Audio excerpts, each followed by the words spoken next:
This is the sucker of the time, lil trash blonde villain that was brought into a game where every OP character is a thick girl like Marvel Rivals with that ninja babe, but while in Marvel, if you have sweaty balls, you can win. Here, our MC has almost no chance now. One might say that this is terrible because my bro is tormented by this maid girl, by this ice princess, by this Kirito wannabe girl, who's in theory is the real MC, but when I say tormented, I mean the good one and the even better one. Yeah, bro, you know, choose your pill, hero wannabe trash loser, Chad blonde villain that gets stepped on by mommy maid, and then moves to grab.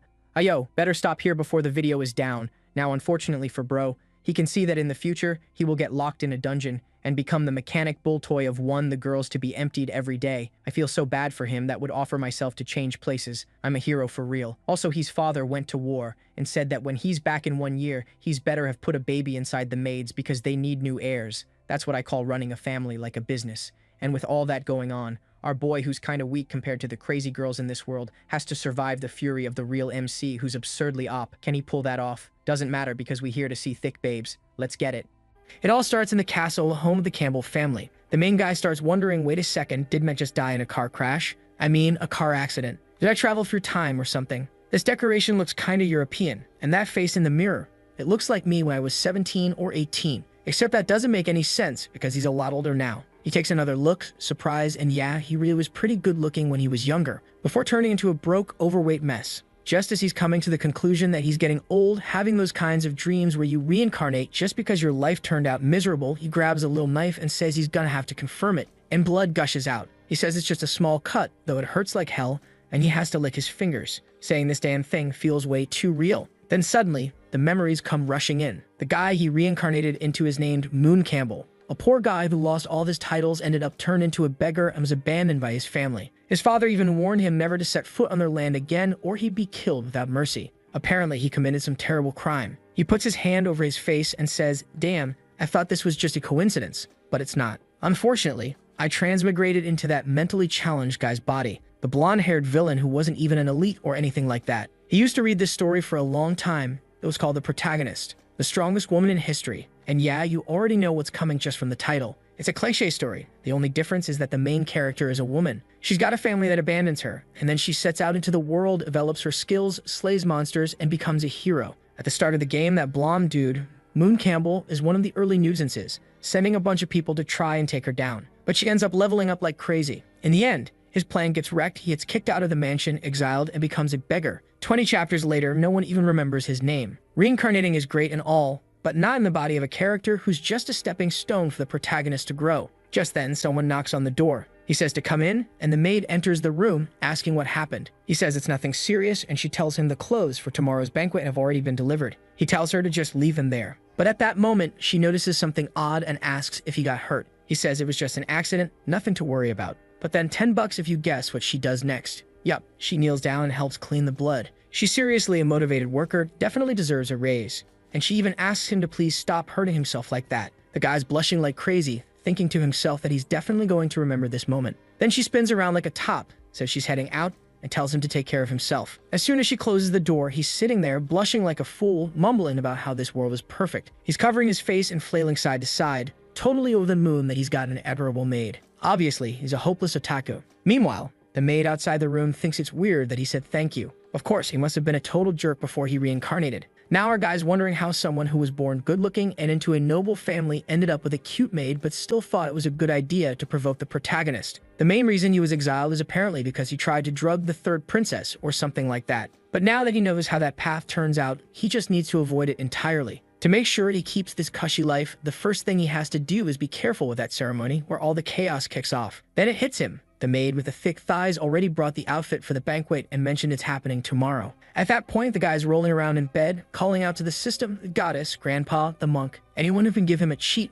or some kind of power-up. Problem is, if the banquet's already tomorrow, that means he's already done a lot of terrible stuff to the protagonist. He just hopes she doesn't go overboard, like stomping on his face or something. But if she does, hopefully she's wearing black tights and takes her time. Clearly, the guy's got, well, refined taste. But now he's made up his mind. Tomorrow, as soon as he sees her, he's going to run straight toward her, drop to his knees 3 times, and beg for forgiveness. Suddenly, something smacks him on the head and he turns, yelling to know who the hell did that. That's when he sees a little book on the bed. He immediately wonders if the cheat has arrived. He grabs it and says finally, God hadn't given up on him. He wasn't destined to be a loser forever. Now is the time to gain infinite knowledge and change his fate with his own hands. But when he opens the book, there's absolutely nothing inside. He starts wondering, does this thing need some kind of special activation? Stories usually take place in Europe. What's the deal with that? Right then, the book attacks by making his head bleed, and a drop of blood falls onto the page. A dark aura rises, and he starts wondering what's going on. His vision begins to blur, and suddenly he finds himself with his hands and feet restrained. His neck too. He's all beaten up. Slowly, he opens his eyes and wonders where he is when this creepy girl shows up saying he slept for quite a while. He mentions that his body hurts, but she just says pain is inevitable when learning a lesson. He has no idea how sad she really is. She didn't want him to end up like this, but he's been acting cruel and selfish. He should be bringing pain to others instead of showing tolerance and making everyone hate him. That was the only way he belonged solely to her. But recently, his heart started to change, and that just wasn't going to work. Still, no matter how long it took, she was going to purify him of the love she had, and then they'd be together forever. Then, bam, a barrage of stabs, and he wakes up back in his room. Looks like the protagonist might actually like him better as a villain, but if he goes down that path, his life's going to turn into a complete mess. And if he doesn't, it's already a mess. So what's the guy supposed to do? He starts wondering if that was a dream from the past or maybe a glimpse of the future. After all, that whole vision started when his blood touched the book. Maybe it was a kind of future warning triggered by the wrong choice. When he looks at the book again, it says, "Do not alter fate." He gets it right away. If he went through that whole plan of kneeling 3 times and begging for forgiveness, that would have led to that outcome. Considering how he was tied up and being tortured in that vision, suddenly getting kicked out of the family and becoming a beggar doesn't seem all that bad anymore. Now he's fired up. He's a modern, intelligent guy, and he can use everything he knows to change not only his own fate, but the fate of the entire country. Besides, being an aristocrat isn't even that great. They're all stuck in this tiny little land. He's gonna take control of his destiny with his own 2 hands and stop relying on any of that. That said, there he is, already sitting down, eating some delicious meat, saying to himself how amazing the life of privilege really is, and that losing all this would truly suck. The one sitting beside him is Noyce Campbell, his mother, who honestly looks like she's 18, a Dan woman, and she tells him he looks really happy today. His father, Lon, comments that he's probably just excited about the ceremony tomorrow, since it'll likely be one of the most important moments of his life. He just goes along with it and says, yeah, trying not to raise suspicion. Meanwhile, his mom says she can't let him go to that banquet. Otherwise, all the noble girls will be falling all over him. Lon replies that's not even possible since he has Princess Celia, and any girl who tries something is sure to make her jealous. His mom, acting all cute, says she doesn't like this Celia girl. She wasn't cute at all and didn't deserve her son. Now our boy is just sitting there confused, wondering why his parents have so much faith in him when he was a total jerk. And who the heck is this Celia? That's when it hits him. She's the 3rd princess, the one he tried to drug, which makes her one of the people who'll bring disaster into his life. In the original story, everyone liked her, but here, classic Sundar. Cold on the outside, warm on the inside. Got it. Moon's feeling down, realizing his parents actually seem like good people. He really was kicked out because he acted like a total bastard, and his dad just didn't want to have a rotten son. But that only motivates him more to change his fate. Even if it's risky, he doesn't want to drag his whole family down with him. The real reason his family ends up ruined is that people believe his father ordered him to kill the princess as a form of betrayal. So what he probably needs to do is take the blame himself and make sure no one else gets involved. Problem is, the ceremony's already tomorrow, and there's no time left to be changing too much. What he finds strange is that if the event is so close, why doesn't he know anything about the drug that's supposed to be used? Is someone going to hand it to him? What's actually going to happen? While he's trying to figure all this out, a maid shows up and he accidentally bumps into her. She falls in a weird way, saying he spilled the madam's black tea. When he goes to ask if she's okay, of course, she flinches, thinking she's about to get chewed out. She sees the tea spilled on him and immediately rushes to clean it. But the moment she notices the mess, she's already convinced her life is over. She's going to get fired and probably be eating dog food on the street by tomorrow. The protagonist realizes that his reputation really does precede him, so he tells her not to worry that he's not going to punish her. What's this? The guy's smooth with it too, pulls her into a hug and tells her to relax. She's all confused, trying to figure out what the young master's doing. Honestly, I'm wondering the same thing. What's with those hands? Then Anne shows up and calls out to him. He asks for the blonde's name, and she says it's Noel. He tells Anne to take care of her, but Anne says she and Noel still need to focus on getting things ready for tomorrow. They can't be slacking off now. He just tells her to hire more people to help. I mean, come on. How does a mansion this massive not have enough staff? Anne just bows and says, all right then. And our smooth talker, as always, buys himself some time as he walks off. Noel comments that it's strange the young master never let anyone help him before because he always said people were dirty, so it's weird for him to suggest that now. Anne adds that she's noticed something strange too. Maybe it would be best to move the plan forward before things spiral out of control. Back in the guy's room, he's searching through all the boxes, A poison that could take down the third princess has to be some kind of high-level, insanely expensive hallucinogenic potion. That's when he finds a black market card. Clearly, it must have been used to buy whatever it was she ended up drinking. The scene shifts to the chamber's commercial district. It's later at night, and the protagonist tells the others to wait there while he goes off to buy a few things. He moves through the area mostly unnoticed, trying to remember the route from the story. Eventually, he reaches a door and says, "Sewer rats." He shows his credential, and the guy welcomes him as a guest and tells him to come in. This is the Leopold Black Market. Potions, ingredients, magical creatures, even synthetic ones. And of course, a classic setup, slaves. One of the protagonist's allies was actually purchased from this place. That part's secondary though, because right now he's got bigger problems. He enters one of the rooms and is greeted by someone wearing a cat mask, who immediately asks what he's looking for. They've got every type of potion. He says he wants something that's colorless, odorless, works especially well on mages, and knocks them out for hours. He's probably going to buy it, use it, but won't actually do anything to the girl. Now I'm confused too. He's trying to follow the story, but I honestly don't know what he's planning anymore. The person in the cat mask says he must be looking to have a real fun time. If he wants, she can even recommend a few slaves. He says he's leaving, but she stops him, saying to wait. She'll get the potion. Moon says there's no way to tell if this is a man or a woman, and that's fair. Whoever drew this character sure made it tough. It's scary to even guess, so let's keep it neutral. The human being grabs a potion while our protagonist is thinking about how incredible that body is.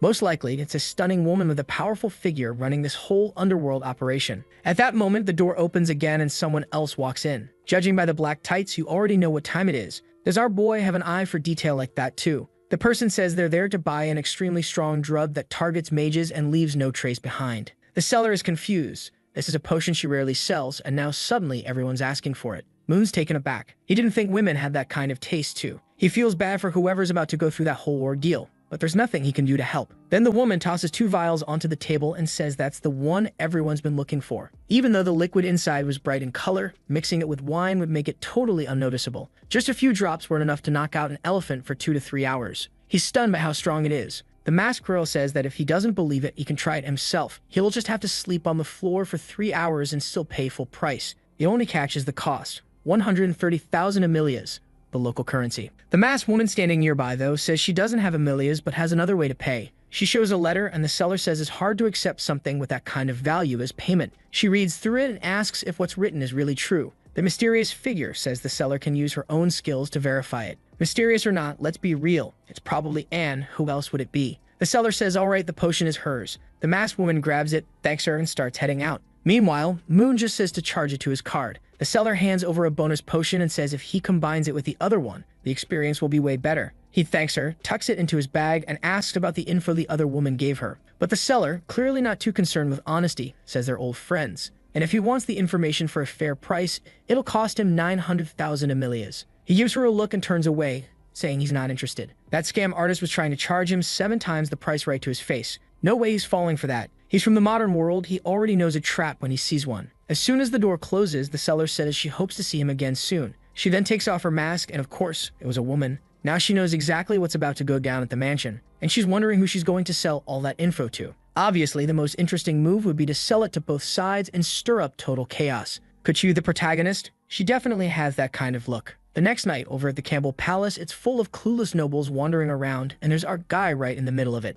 A mustachioed gentleman shows up with his 3rd daughter, saying it would be wonderful if she got to meet young Mr. Campbell. She glances at our boy and starts trembling, then dashes off, dress fluttering, yelling that her mother was calling her. Honestly, that reaction looked more like fear than anything else. The father apologizes, saying she's a bit scared, and Moon just says it's okay. That's when he starts noticing none of the girls seem happy to see him. Clearly, his reputation has taken its toll. Still, his father, Lon, places a hand on his shoulder and says he's impressed with how the boy's been behaving. He's really stepping up, and tonight, will stop being a boy and become the man of the Campbell family. Moon thanks him and says he'll do his best. Suddenly, someone at the entrance calls for silence. The 3rd in line to the throne of the Leopold Empire is about to arrive. Blessed with the purity of snow, known as the Ice Goddess, the 3rd princess, Celia, who looks suspiciously like Payman from Genshin Impact. Lon says he's going to go mingle with the rest of the guests and asks Moon to take care of her. Moon goes right in, calling out to the princess, saying it's been a while. He compliments her appearance, and she even has the little sparkles in her hair like Payman. My god, the girl's got real presence. She thanks him for the compliment. He's acting all sweet and gentle, and she's starting to think something feels off. Then he says she must be tired from the trip and suggests she go rest for a bit.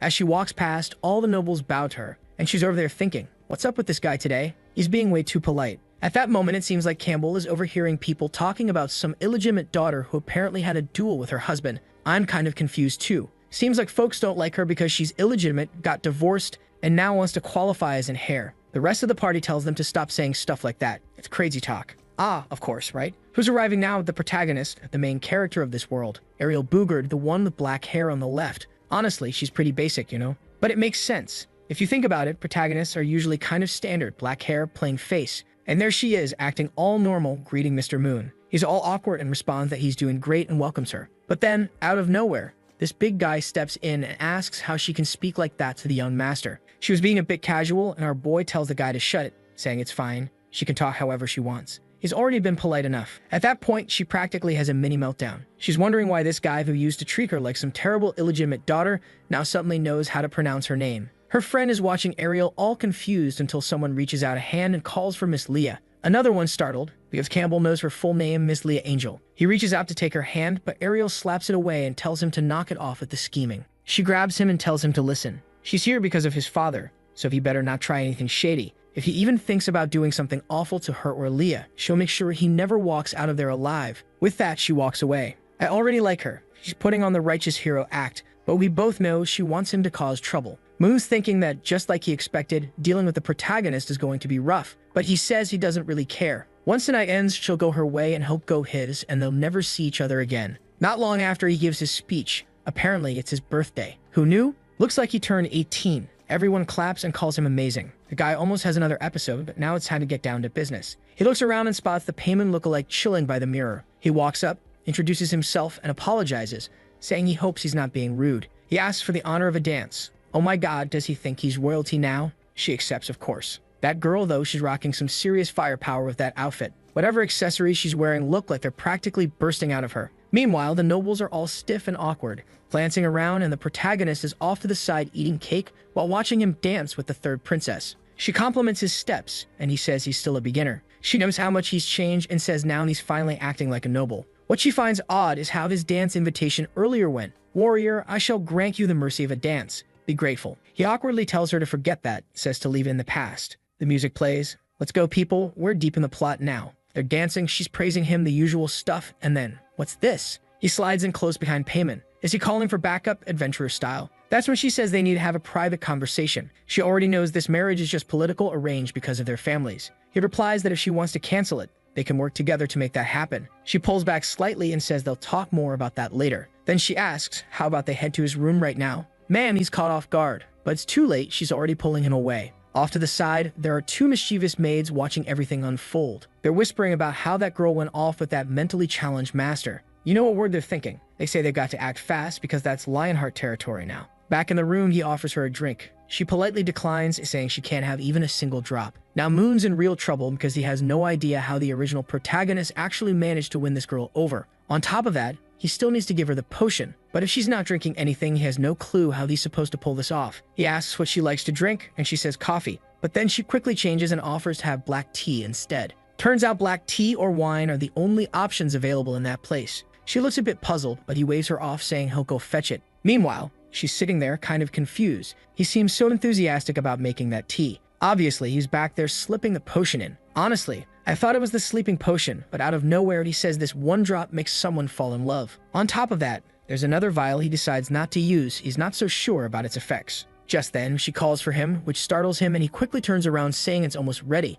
But oh boy, in that quick spin, some of the potion spills all over the place, and the other vial. Turns out it was an aphrodisiac. He's relieved that none of the potions leave behind a magical trace. That is, until he looks down and realizes a good chunk of the potion hit the floor. His original plan was to sell a little of it to make some cash. But now, that's out the window. As he brings the tea over, we see someone peeking through the window. Payman, well, the third princess, comments that the Campbell family's black tea is strangely red and shiny. He says it's an extremely rare herb from the East, a real delicacy. She goes along with it and tells him to drink it first. Our boy goes, "What, Payman? Don't trust me?" Moon Campbell, the honest young noble, but she just replies that those who serve should always taste the drink first. That's basic noble etiquette. When he lifts the cup to take a sip, though, she snatches it right out of his hand and says his looks better. They should switch. Oh, one little sip later and she's already looking woozy. I thought it was going to be aphrodisiac, but nope, she wobbles, drops the cup, and passes out right onto the sofa. Moon's thinking it was a smart move to make sure both cups were dosed. According to the original story, the protagonist is supposed to burst into the room and try to kill him any second now. He needs to look suspicious, so he lowers her skirt a bit,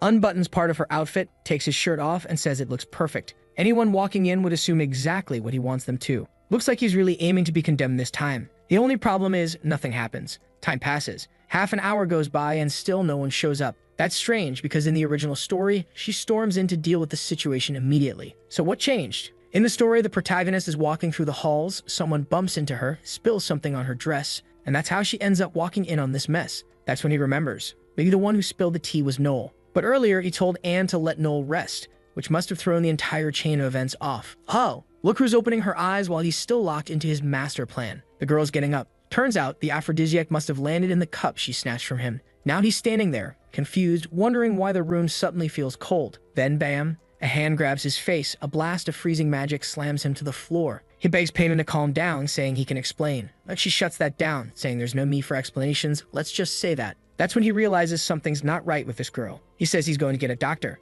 Too late, his wrists are already pinned. She murmurs that her body feels cold and his feels warm. He begs her to calm down, but nope, she dives in with a kiss. The guy's praying that Ariel shows up to save him because if not, this little act is about to become all too real. Speaking of the tough one, there she is, walking through the halls, annoyed that her dress is stained. Then she hears some strange sounds. That's when Anne shows up and tells her this area is restricted. Ariel finds it odd, and Anne quickly offers to clean her dress, since that's the issue. She casts a spell, the outfit looks spotless, and Ariel's pretty impressed that even the maids around here know magic. That's when one of the maids casually mentions something about a pachichi cake, saying it'll be served at the party, and right away the protagonist lights up with joy, thanking her all cheerfully. Anne gives a little smile, but then turns around with that classic evil look on her face. Of course, Ariel's not that dumb. Or wait, maybe she is. She senses something off like the smell of blood in the air, but then brushes it off, saying she's in the Duke's mansion and isn't getting involved. Besides, she's confident that Payman can handle that spoiled brat on her own. Nothing beats cake, so she's not worried about any of it. Nearby, those same shady maids are wondering if Ariel was the target. The one with gray hair says no. She was the target of a guy named Number 9, but she managed to kill him, even though it was a higher rank. The darker-haired maid tells her to hurry up, warning that if Campbell shows up, the mission could fail. But her partner says not to worry. She already checked the situation, and the action was in full swing. Meanwhile, our boy is a total wreck, scratched up, exhausted. What the hell happened? Wait, nothing actually happened. He was just struggling to defend himself. And now Payman wakes up, puts a sword to his face, and demands his final words. He tries to calm her down, but she just says he's going to the afterlife without saying a thing. He starts to panic. He's not even sure if he'll get reincarnated again. So he blurts out that his intentions came from real love. He's there, glowing with emotion, hoping the gods grant him a second chance, only to almost get his neck sliced open. She coldly says he really is disgusting. He apologizes and asks her to chill, saying they didn't even go all the way. But she snaps back that he's filthy for even calling those sincere actions. If he had actually tried to win her over with real effort, maybe she would have accepted the marriage. But instead, he went the sleazy route, drugs and trickery. He tries to explain that he never meant to insult her. She cuts him off and orders him to get on his knees. Then suddenly, something on the other side of the door catches her attention. She grabs him by the neck and forces him to command everyone outside to leave. She throws him to the floor and tells him to get dressed and deal with whoever's at the door, because he's about to die anyway. The poor guy's stuck between three awful options: get killed by Celia, be hanged by the king, or end up trapped in some strange dungeon by a mysterious stranger. Wait, was that the protagonist? No, it looked like some other lunatic. Meanwhile, the other girl is casually putting on her tights, saying he'll be dead any minute now. Moon opens the door to see who it is and jumps. It's that same maid, saying they spent some time together and she brought food. He tells her to set it down and thanks her. But then he realizes he's never seen her before. So who is she? She says she was hired to help with the banquet, which she finds strange considering no maids or new staff were supposed to be brought in. She agrees and then suddenly dashes forward, knocking him down. In that moment, he realizes her real target is Payman. She leaps in with 2 knives. Boom, an explosion, and when he looks up, at least the Ice Queen managed to defend herself. Payman demands to know if her idiot brother sent this assassin. The maid replies that unfortunately the details are confidential. In another room, we see golden orbs floating and whispering that the princess will be killed tonight at the Campbell estate, and that will be the end of someone. Not sure who this white-haired girl is, but she seems to know what's going on. Back in the room after that explosion, the maid backs off, admitting that Payman's magic is way more dense than expected. But her expression changes when she hears the incantation, because now Payman's charging in with an ice spear and almost skewers her through the skull. While the two go at it in a brutal clash, our guy is thinking, when gods fight, mortals suffer. There's literally nothing he can do. He tries to open the door again, but it's sealed shut. They're still going at hard. He hides behind something, realizing that damn maid must have cast some kind of barrier spell to keep anyone else from getting in. And then he notices something, the change in plans to bring in outside staff that was made just yesterday. The only way a plan could have been prepared for this in advance is if someone's been leaking information. He nearly gets hit by an attack, and all he can do now is pray that Payman wins. But then, looking over at her, still standing there all fierce, even beaten up and gripping that spear, he starts wondering if that's really a good thing. She might just kill him too. Honestly, maybe it wouldn't be so bad if she died here. No one would ever find out. That's when the maid says Payman really is a genius, and Payman responds that she can already feel someone using gravitational magic to mess with her footwork, meaning there's someone else involved. She demands the maid say who it is, or else both of them are dying here. The maid just says that, as the rumors claimed, Payman truly is a genius. Payman snaps and tells her to shut up and speak. Who's behind this if she wants a chance at being spared? But the maid says she's not here to kill anyone, just to buy time. Suddenly, the whole room starts shaking. That's when the gray-haired maid says the chamber is now fully sealed. The other one reaches into her pocket and pulls out a vial, declaring that she offers the lives of 100 children as a sacrifice to the Lord of the Melted World. Payman instantly recognizes it as the power of a dark god, but the maid just smiles and asks that he come down and suppress this world. A red energy floods the room, slams Payman against the wall, and she knows if those rats show up now, she doesn't stand a chance. The maid confirms it. They're rats, sure, but the real target tonight is the princess. She goes in for another strike, but Payman grabs the dagger from our protagonist and blocks the attack. The maid is shocked. This girl, bloodied, her tights shredded, beaten, exhausted, but she avoided the vital points. Still, it didn't matter. She had no blood magic left. One brutal kick to the ribs sends her crashing into the floor, but Payman's built different. She gets back up. The assassin says she'll make her death a painless one and lunges for the finishing blow.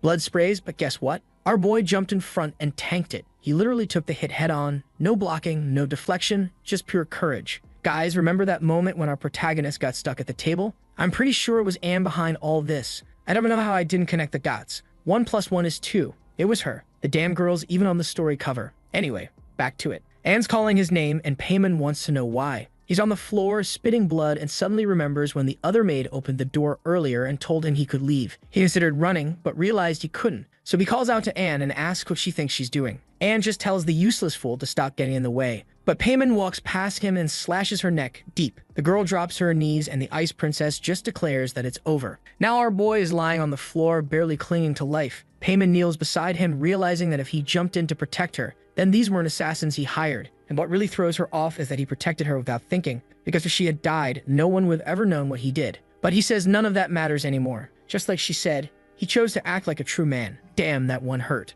But of course, this is Payman we're talking about. She coldly says that based on his pulse, he's got enough strength to say maybe 3 more sentences, so he better make them count. She'll pass his final message along to the Duke. He reaches up, touches her face, and says, truthfully, that he's sorry. In the end, he really did have feelings for her. Then his arm hits the floor. Man, he went out like a legend. We know he's not actually gonna die, but if he did, it would have been epic. Still, Payman isn't having it. She says that bastard doesn't get to die after apologizing like that, not after everything he did. She calls his name and tells him she's not accepting any of that curse apology. He's going to live and pay for every single thing. In the middle of the void, there was Moon floating, feeling dizzy and flushed with heat. Unfortunately, even though he tried to make good choices, death was inevitable. At least this was better than following the game's storyline. This way, he got to decide how his life ended. But then, a strange black energy appears beside him and a panel forms, showing a breakdown of progress in arrogance, envy, greed, shamelessness, and laziness. Looks like this is about the 7 deadly sins. He's at minus 90% in gluttony, 99% in envy,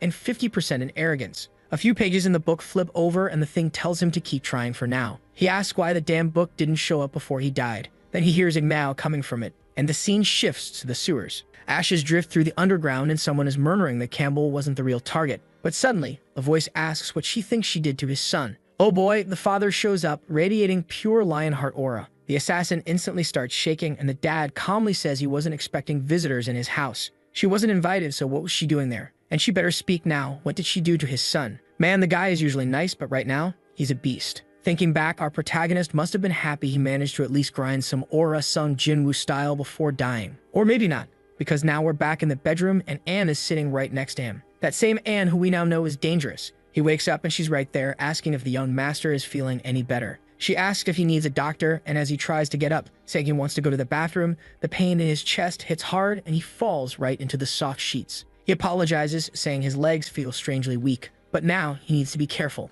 He can afford to be kind with her. She's absolutely not to be trusted. She tells him that his fiancé asked her to take care of him, so he should know she'll be staying close for the time being. Then she says she's going to help him bathe and immediately starts going for his clothes. He quickly asks her to calm down, saying that just now he started feeling better. She says fine, she'll let him be independent, but still picks him up and takes him to the bathroom. He tells her to get out, that he has stuff to take care of, and a little later we're back in the room. Soon after, she tells him he slept for 3 whole days. And it was Princess Payment herself who asked her to look after him. He barely survived, lost a huge amount of blood, and went without oxygen for too long. He got lucky that Payment managed to use some magic to keep him alive. Hearing this, he realizes she probably didn't say anything about the potion incident. But then Anne says the princess did mention something important. What she actually reveals, though, is that they uncovered the whole assassination plot. His father captured one of the attackers and tortured the truth out of them. The problem now is they still have to kind of apologize to the king. His daughter was put in danger inside their estate. But the weirdest thing is that he didn't receive any punishment at all. Apparently, Princess Payment said something to the king, something that led to him being forgiven. Man, I just summed up like 15 giant dialogue bubbles. This story really gets carried away sometimes. Our guy collapses back onto the bed, finally feeling relieved. In the end, things didn't go that badly. But Anne immediately leans in close, asking why he looks so tense. What happened? Did something happen between him and the princess in that room? Remembering how she said she wanted something warm, he quickly denies it, saying there's no way he'd do something that bold. He'd be sliced to bits. Anne laughs and tells him to go ahead and drink the medicine while it's still warm. But as soon as he takes a sip, he gags. It tastes horrible. He asks what the heck that stuff is. She explains it's a tonic to help him recover and rebuild his blood supply. And then we cut to 3 maids standing outside the door, whispering about how whenever he eats something sour, he usually whips everyone. But today, he's acting really strange. They start wondering if they should go report this to the madam, but he just tells the 3 of them to stay put and not say anything. It was just some regular medicine. Then he shoves the whole thing on the spot. The maids close the door, a little spooked, while he sits there looking confused, until he suddenly throws it all up. Man, it looked like he vomited straight crude oil.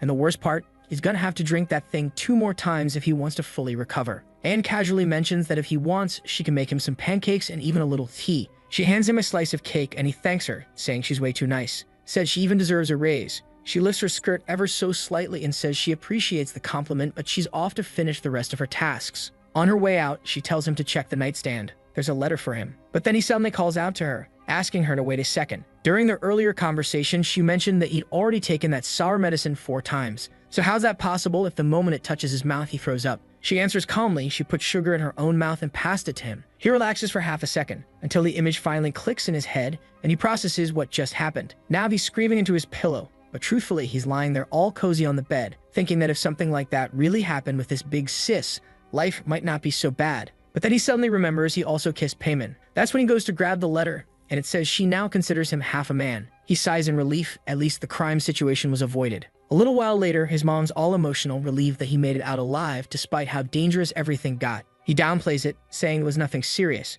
but she tells him to go look in the mirror. There's a crater in his chest. He shrugs it off, saying it's just a scratch. As long as he survived, he's fine. His dad agrees, saying a scar like that is more like a medal. It's thanks to him saving the princess that they were able to avoid the disaster this could have turned into. Now that I think about it, there's not a single normal maid in this entire world. Even the one standing next to him now looks like some towering warrior. Moon says he wants to know everything that happened. His dad explains that the 3 assassins were captured. It took a lot of effort to get them to talk, but eventually they got some info. Turns out they weren't trained death warriors or professional killers. They were followers of someone called the Withering King. Moon's confused. He doesn't remember that name ever coming up in the original story. His dad explains that he's some kind of ancient dark god responsible for countless horrors. And if the price is high enough, his followers will take on any job, even kill their own parents. But he tells his son not to worry. He's already given the order for those people to be wiped out completely. The protagonist is stunned, and his mom reminds him that his father earned his current position through military merit. Bold as always, our boy says he's proud to be his son.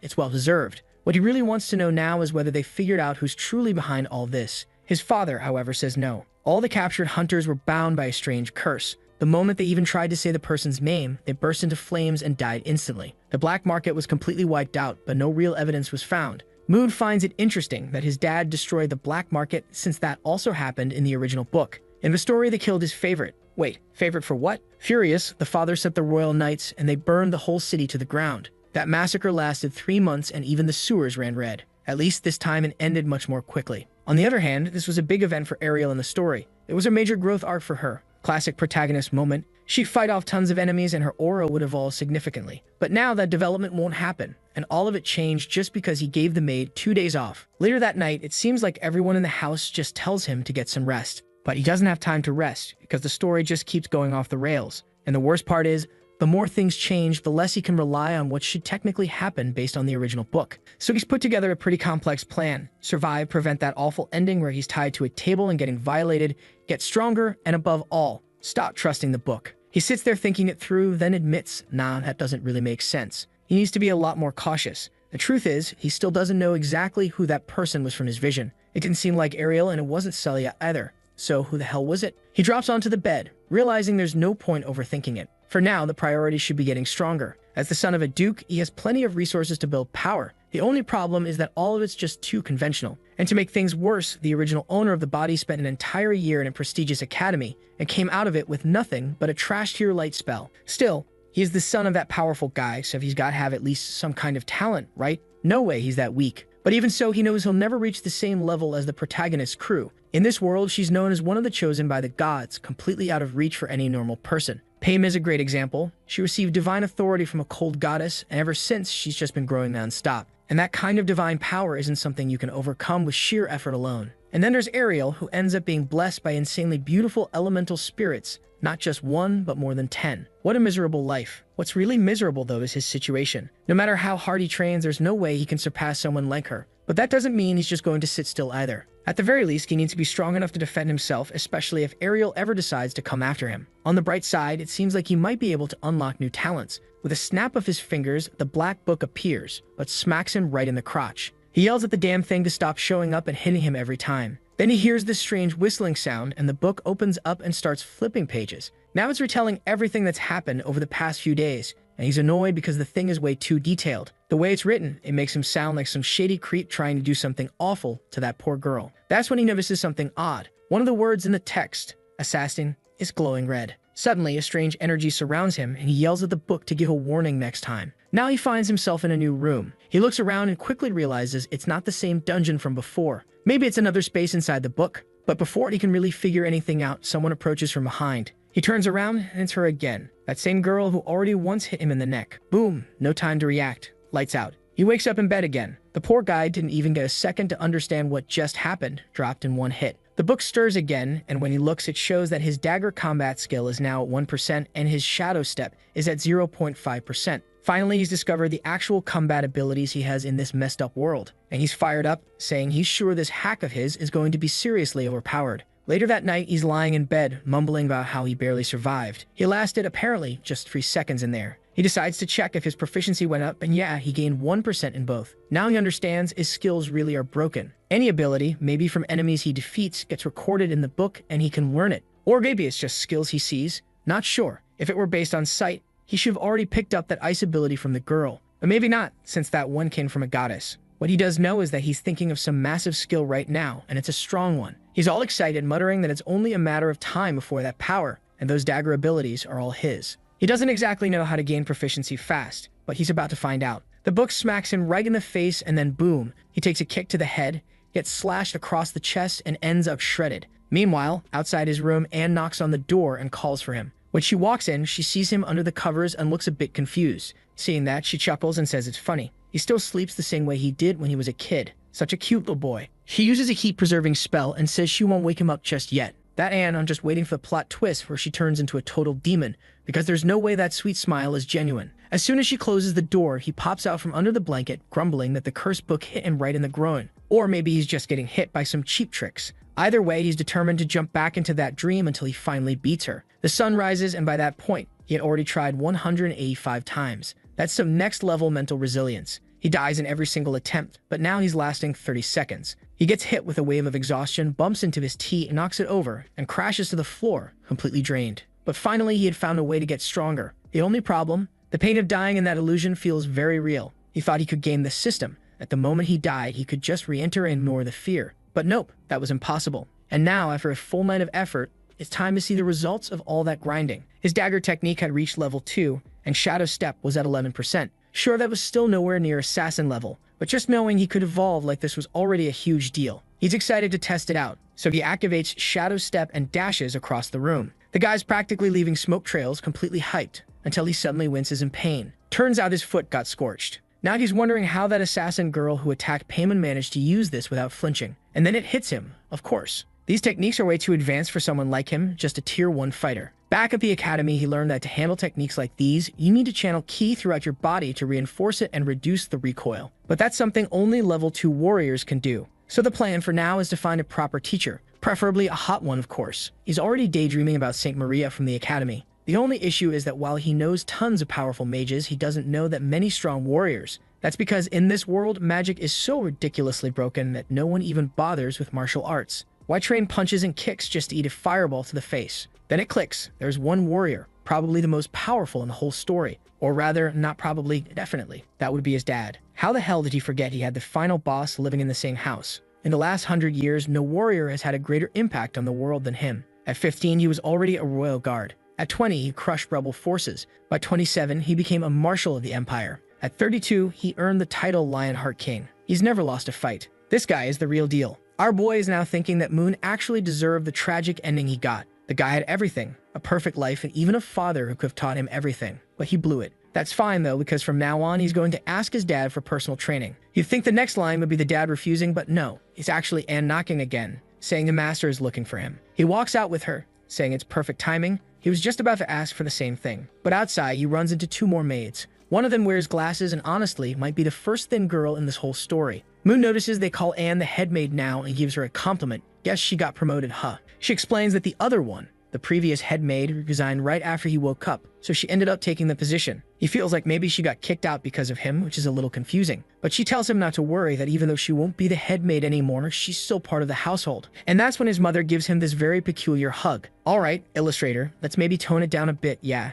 She's hugging him and saying she wants him to call her mommy 1,000 times. Then she presses his head to her stomach and tells him to listen. Turns out, yep, she's pregnant, which means he's going to have a little sibling. Right then, the father walks in, telling her to take it easy. The boy just got out of bed after recovering, so maybe don't get too excited. A bit later, Moon's surprised to find out his dad is heading back to the front lines. Also, can we talk about the maid standing next to his father? She's massive. Clearly, the Duke himself was in charge of hiring all these women, and we can already tell what kind of taste this guy has. Refined, I'd say. He says that this afternoon he's returning to the front and will be gone for at least a month. During that time, Moon needs to stay in the capital. He turns to Miss Faye and says he's counting on her to look after everyone. Moon, however, tells him he shouldn't go. There are other generals in the Empire, and besides, he's a duke. But his father explains that unfortunately, after nearly a decade of silence, things have gotten urgent. There are signs of abyssal demons near the borders. But Moon knows what this actually is, a distraction meant to divide human forces. The real invasion doesn't happen until 3 years from now, when Ariel finally rises as the savior. The problem is, even though his dad said a month, he'll probably be gone for 3 years,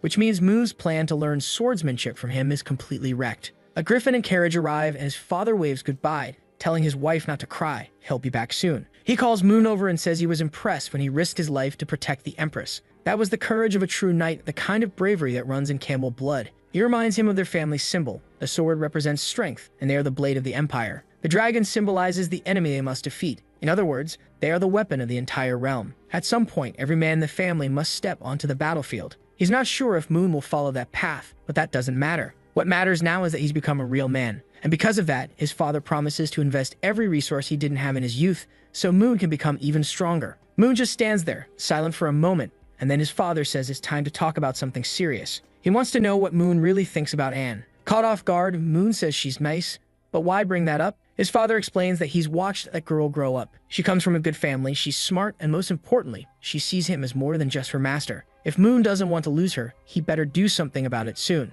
Now Moon's standing there totally thrown off. What is his father even talking about? The Duke decides to be blunt. The family needs more heirs. His wife's only just now having their second child, and with him going back to the front lines, there won't be time to make more. Moon nervously mentions that he's technically engaged to Payman. His father brushes it off, saying that's just political. Even if they do get married in the end, she'll be the main wife and Anne can be the secondary. Then his dad's face turns serious. He delivers the final verdict. In 3 years, when he returns, Moon better have a child. That's it. That's the plan. What kind of ruthless dad throws Anne at him like that? I wouldn't want to be in that situation, honestly. That's a hard pass for me. As soon as the father leaves, Anne steps into the room and says she heard her name mentioned. She wants to know if he needs anything from her. Honestly, I thought Moon would dodge the question. But nope, he goes straight to the point and says they need to have a kid, because that's what his dad just told him to do. But he thinks it's just a joke, so she doesn't need to take it seriously. Her job is to be a maid, and in the future, they'll each go their own way. Then, out of nowhere, he starts saying she's the perfect woman, and he's sure she'll find an amazing guy someday.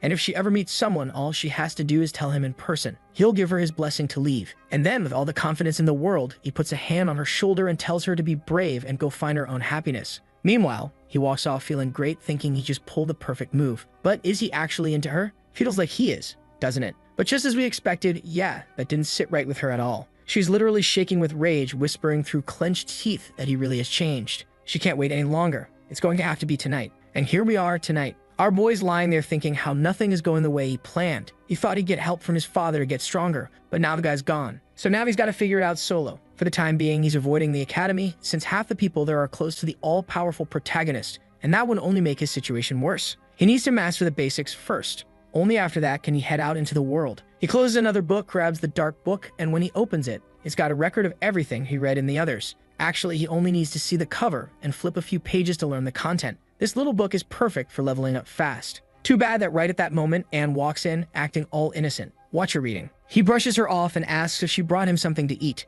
She says yes. He tells her to go easy on him, but she just responds that this is part of her duties. She brought vintage wine. Only 100 bottles are produced per year, and it costs over 200,000 coins. But he says he's not in the mood. He's still studying, doesn't want to get distracted. But the bottle's already cracking in her grip, and she asks him what he would like to drink. He says coffee to help him stay awake and focused, but she replies that they only have wine or black tea. Strange. That sounds oddly familiar. He pauses, thinking, wait, this feels familiar. She hands over the cup, apologizing, saying the coffee beans were eaten by rats, so she'll bring fresh ones tomorrow. Oh my god. This idiot doesn't even look at the cup. He drinks it, gets hit with a shock, the cup crashes to the floor, and his vision goes blurry. He starts collapsing, asking why she betrayed him. But she grabs him gently, saying she would never do that. She tells him to sleep peacefully. She says her heart is shattered. She loves him so much. So how could he say something like that? He's changed too much, and now he needs to be purified with her love. He better accept it, because they're going to be together forever, until the world ends. He opens his eyes, and where is he? You already know. Hands and feet bound to a board. The prophecy girl is standing right in front of him. This prophecy's cursed, I swear. She's already taking off her uniform, saying that damn black market guy never fails. He tries to ask what she's doing, but she immediately replies he knows exactly what she's doing.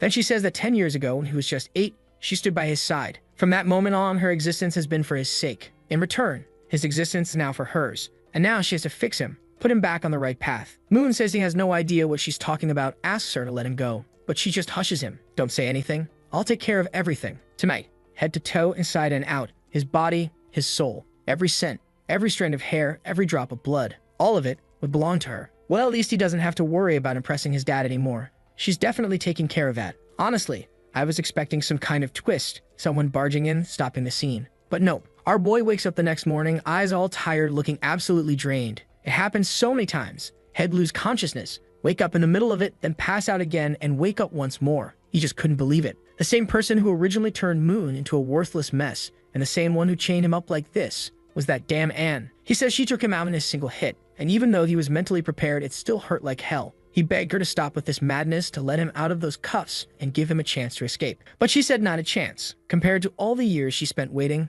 this pain was nothing. Dear God, all right, author, watch yourself. You're really skating the edge here. I don't even know how to comment on this madness. Still, our guy's pretending he's in agony, but in truth, he admits the sensation was amazing. Even so, he knows she's going to kill him if this keeps up. He needs to escape, fast. But man, he's locked in with steel cuffs bolted straight into the wall. And that Limitic, she just asks what he thinks he's doing. He says his wrists were hurting and he just wanted to stretch them a little. She says it's too late for that now. There's nothing she can do. She says she's going to miss him like crazy, but unfortunately, she has things to take care of around the mansion. Otherwise, people might start to suspect something. And on top of that, she's wondering if maybe it'd be better to just kill everyone in the house, since he belongs to her now. That snaps him right out of it. He panics and begs her not to do anything like that. Before she finishes getting dressed, she asks if there's any maid in this place he might be into. Hopefully, not Noelle. He tells her she's lost her mind. There's nothing going on with anyone else. She laughs, tells him to calm down. She's just teasing. As long as he behaves, she promises not to hurt anyone in the house unless she absolutely has to. He begs her to let him go.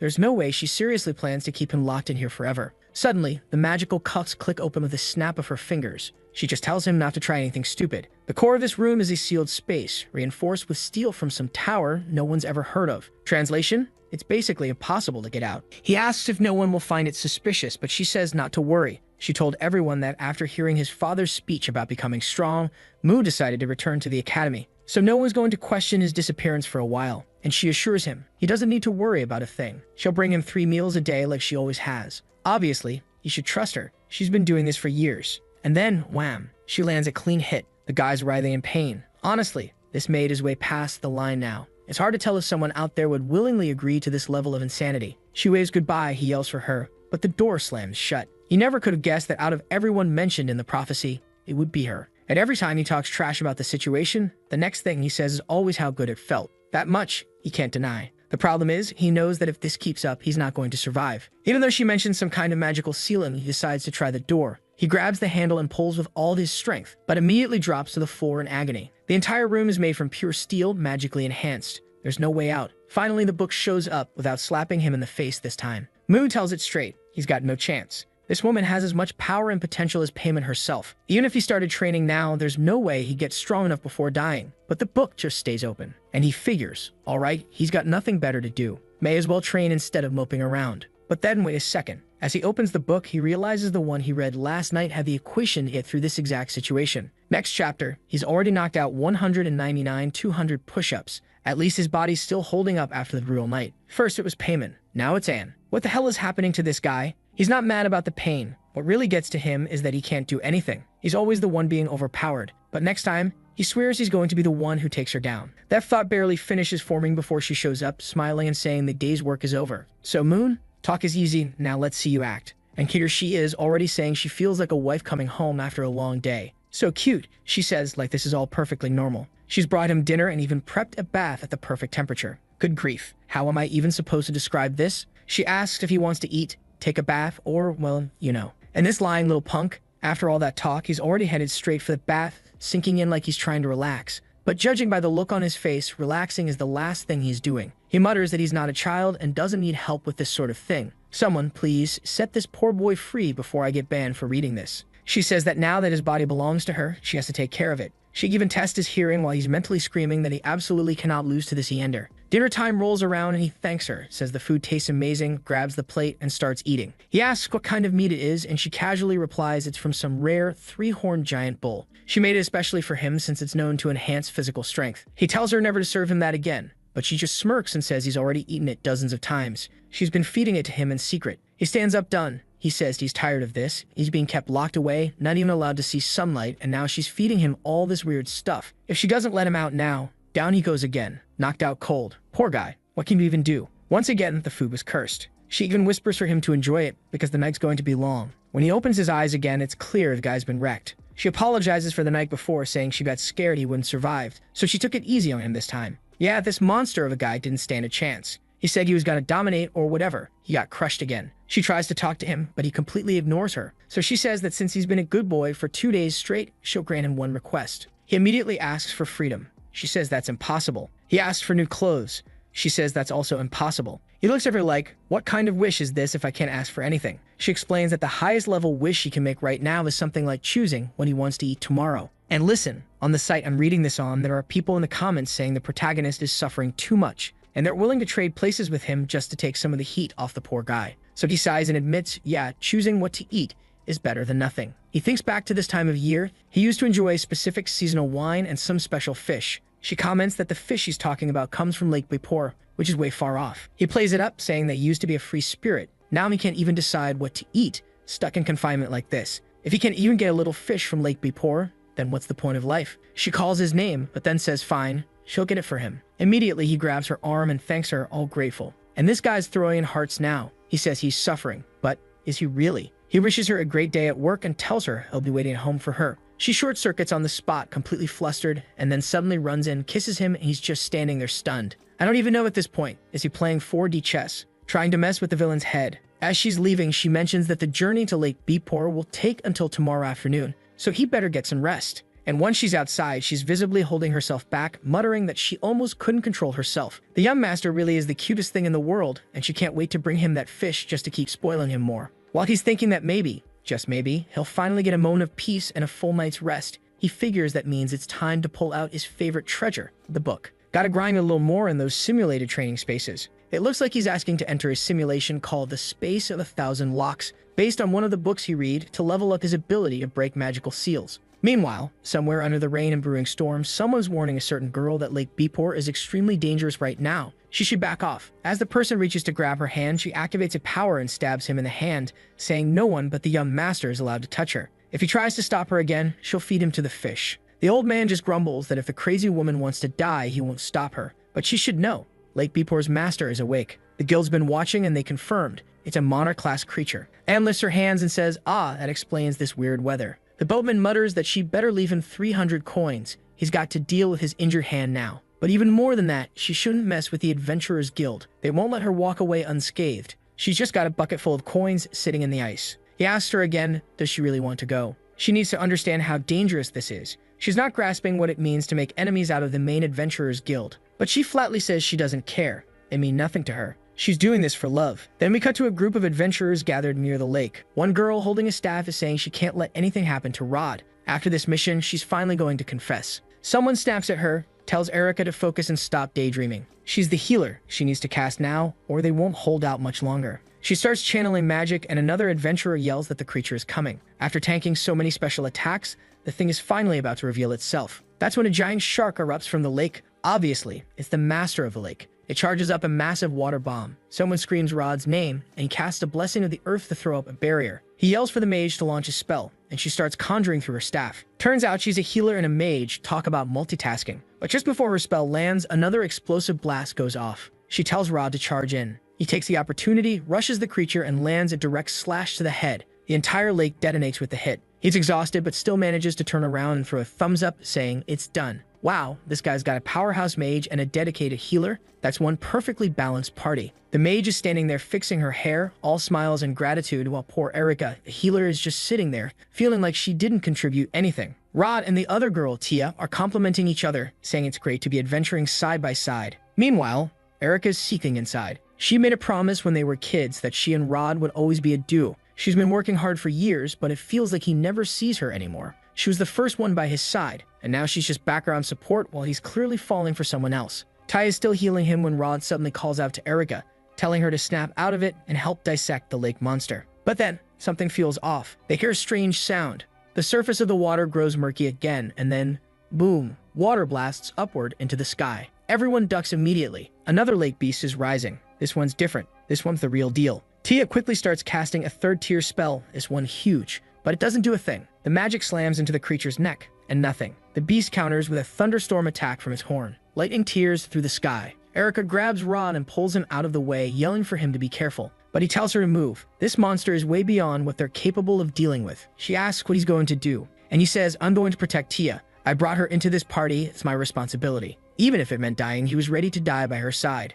Yet, Erica definitely would have preferred not to hear that. Rod charges forward while, from a distance, someone's silently watching the whole mess unfold. Of course, it's Anne, curious to witness the power of a monarch-level beast firsthand. If dragons had this kind of strength, she figured she'd finally be able to get that specific part to feed the young master. But why is she always trying to feed him monster meat anyway? Once again, the boss readies another lightning strike. Rod knows it. This is the end for them. But just then, Anne casts a binding spell. A bolt of lightning crashes from the sky and slams into the creature. When Rod looks again, the beast is falling back into the lake. Even the attack it was about to unleash had been completely canceled. Someone checks on Erica, asking if she's alright. It's Anne. She tells Erica to stay out of it. She'll be the one handling this monster. And with that, she activates another restriction, and Erica realizes this woman is manipulating liquid metal. The creature starts getting pierced from every direction. And Anne, calm as ever, is forging a sword out of midair as she floats toward the beast like she's walking on air, saying the monster would pay for scaring away the fish she came all this way to catch for the young master. The price for messing with her plans was death, one clean slash. The creature is sliced clean in half and sinks back into the depths. Rod watches from the side, speechless. He can't believe a monarch-class beast was just taken out like that. Yeah, our sweet protagonist got a lot of work ahead if he ever wants to break free from that. Erica runs over, checking on Rod. He says he's fine, but Taya's not doing great. He's got a few healing potions, but they won't be enough. That's when he asks Erica to go talk to that woman. He wants her to find out if she's an adventurer, and if she'd be interested in joining their party. Because anyone who can kill a monarch beast like that, well, that'd be a hell of an addition. Anne's busy down at the edge of the lake, gathering up the leftover fish. The only problem? She forgot to ask the young master which ones he actually likes. Just then, Erica walks up and tells her that the two she's holding aren't edible. One smells awful when cooked, and the other's highly toxic. She should go for the other two near the front.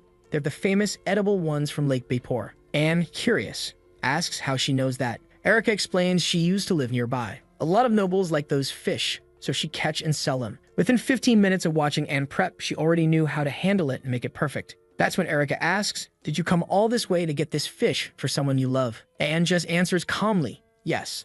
The person she loves wanted fish, so she came. Erica replies, to have someone you love that much and to have them receive that love from you. They must be really lucky. Anne pauses, reflecting on how her love is received, which right now involves the guy unconscious in a dark room, and says, yes, he's very lucky. I'm sure we understand the depth of my love. She turns to leave, but Erica calls out to her, asking her to wait. She says it's about love. She has a problem, and she wants the opinion of a mature woman like her. Anne sets the fish down and replies that love is the kind of problem where the solution isn't always clear. But since Erica helped her figure out the fish situation, she'll try to return the favor with some advice. Erica starts with the classic line, so my friend, she's like someone for a really long time. But she doesn't know if this person feels the same. Her friend's kinda shy, a bit naive, and now there's another woman in the picture. And ever since, he's been treating that new girl better. So now she's thinking of giving up. Anne listens carefully, then asks how much this friend loves that guy. Erica immediately replies, it's not me, it's my friend. But Anne cuts the act. Enough with that. Just say it. Erica finally admits it. Yes, it's her. She's loved him since they were kids, for over 10 years.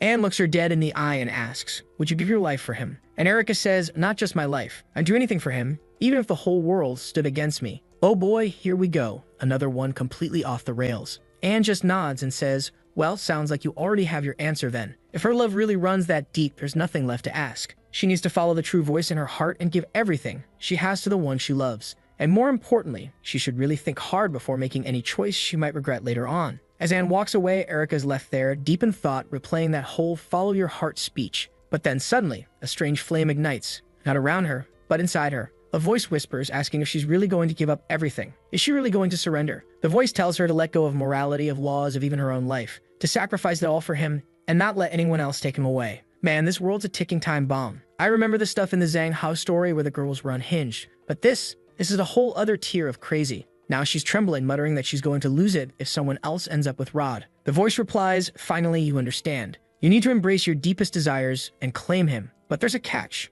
Rod's strong. So if she wants to make sure he truly belongs to her, she'll have to break his arms, slap a collar on him, and reduce him to nothing more than a pet. Yup. The demons in this world, there's something else. Meanwhile, Rod's sitting by Tia, practically saying a prayer over her. He turns to Erica and asks if she's okay and what happened with that other woman. She says she's fine. The lady didn't do anything, she just took a little while because she ran out of mana. The only issue is that she's a maid from a noble family, so she won't be able to join their party. Rod says that's fine. What can you do? He just wanted to thank her in person. Tia agrees. If it weren't for that woman, they'd all be dead. But then Tia adds that she noticed something strange.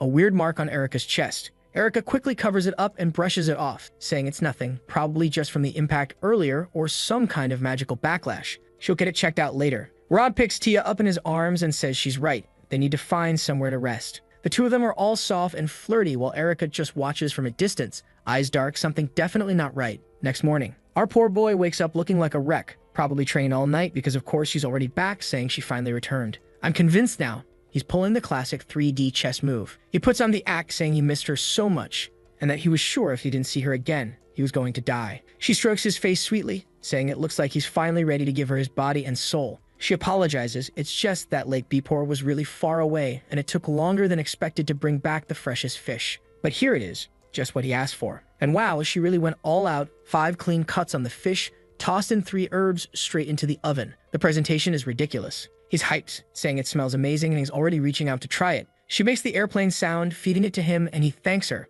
tells her she should try it too. But she shakes her head and says not this time. She made this one especially for him. She tells him to be careful though, fish have lots of bones. He scoffs, says he's not a kid, but the moment he takes a bite, something gets stuck in his throat. Immediately, she leans in and says she'll take care of it. He panics, how? And she, completely deadpan, says she'll press her lips to his, use her lung capacity to pull it out, and that'll clear his airway. He tells her she's absolutely insane. That doesn't even make sense. But life is cruel and our boy suffers a tragic fate. Next chapter? Yeah, we jump straight into chaos. She cheerfully says the problem's solved. She pulled the bone out. He mutters a tired thank you and just starts eating again, if only to get her to stop talking. A little while later, he finishes his plate and admits it really was excellent fish. I'll give you 25 cents if you can guess what she wants to do next. But he shuts it down, tells her not now, he needs a break. That's when she pulls out the psychological cards and asks, so are you getting tired of me already? But our boy is slick. He says that, according to the experts, it's not good to exercise right after eating. It could be bad for the body. And if a child were conceived in that kind of state, it might not be born healthy,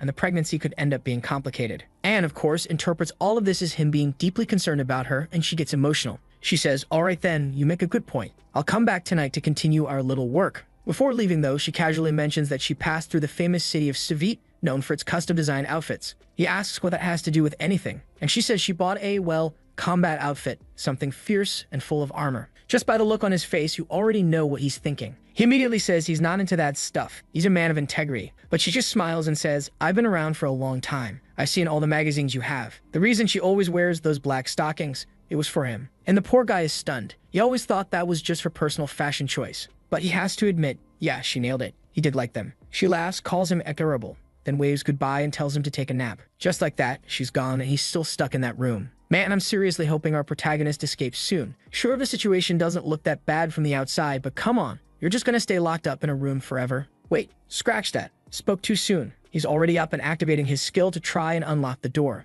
And this kid, genius. Turns out he asked for that fish bone on purpose. He's using it like a makeshift lockpick. But the moment he starts working on it, he triggers a trap. 12 cuts across the mechanism. He falls back instantly, cursing under his breath, saying she's gotta be kidding. There's no way something this insane could be opened manually. Based on the theory from one of his books, he has to lift each of the lock pins to the exact height without breaking the fish bone to trigger the release. The catch? He only managed to hide 4 fish bones from her. And this thing requires 12 perfect attempts. It's gonna be hell. Worse still, if the bone breaks inside the lock and she finds a piece left behind, she'll know immediately. He gives it another shot and yep, snap. That's not even the first one he's broken. He's already gone through 3. It's been an hour and a half. She'll be back with his food any minute now. He calls out to the book, trying to squeeze in some last-minute study. At this point, it's too complex to brute force through it. At least he's mapped out the exact pin height for the first 10. It's just those last 2. He's got nothing to lose now. It's all or nothing. Meanwhile, in the kitchen, the 2 maids are hanging out. Erica tries a piece of the fish Anne prepared and admits it really is delicious. The creatures from Lake Bepor are no joke. Anne thanks her for the help, saying that thanks to Erica, she finished cooking a whole hour earlier than usual. Erica, though, wants to know why she's suddenly learning new recipes. After all, the young master went off to the academy, the madam is pregnant and staying at the other estate to focus on her pregnancy. Yet every time, Anne makes an extra portion of food. It's weird. Anne's hand subtly moves toward her knife, mana starting to gather. But Erica quickly blurts out, oh, I get it. You're hiding a secret pet here, right? Probably a cute little cat. She explains that the old heads of the house never allowed pets because of the fur and mess, but now that they're not around, it makes sense she'd try to sneak one in. Anne breathes out and says, you caught me. Keep it a secret. Okay. Erica says it's no problem, but she really wants to see the little guy someday. Anne smiles and says maybe one day, but not right now. He's still really shy and easily scared. As she walks away, Anne thinks to herself how glad she is that she didn't have to resort to the worst-case scenario, killing Erica and dealing with the aftermath. That conversation, however, makes her realize something else. Keeping the young master locked away in that room might start to wear on him. He could get bored or worse, fed up. Besides, she still doesn't feel anything moving in her stomach, which means the pregnancy hasn't started yet. At the very least, there'll be another 10 months before that even becomes a thing. Maybe she should actually eat a pet to help the young master relax a little. A cat wouldn't be a bad choice. Or better yet, she'll just ask him directly what he wants. But then, her whole expression changes. The tray slips from her hands, food crashes to the floor. When she gets to the room, the door is wide open. Our boy, he's out. He finally escaped. Let's go. He's hiding in some rundown wing of the mansion, furniture trashed, everything dark and dusty. He stumbles and falls awkwardly, hitting the ground hard. Everything's filthy, the lighting's terrible, but whatever. Thanks to the memories of his body, he knows exactly where he is. And if there's one magic trick this useless guy does know, it's that little light orb. It's time. He needs to get out before she finds him. Just as he thinks that, clang, a knife slams into the wall next to his head. He gasps, saying it's impossible. He ran way too far to be caught already. But then he hears it. That voice. From the shadows, calm and terrifying, she says, I finally found the like on this video that helps Mamoru make more juicy content for his viewers. Activate the cheeky little bell, and I'm out.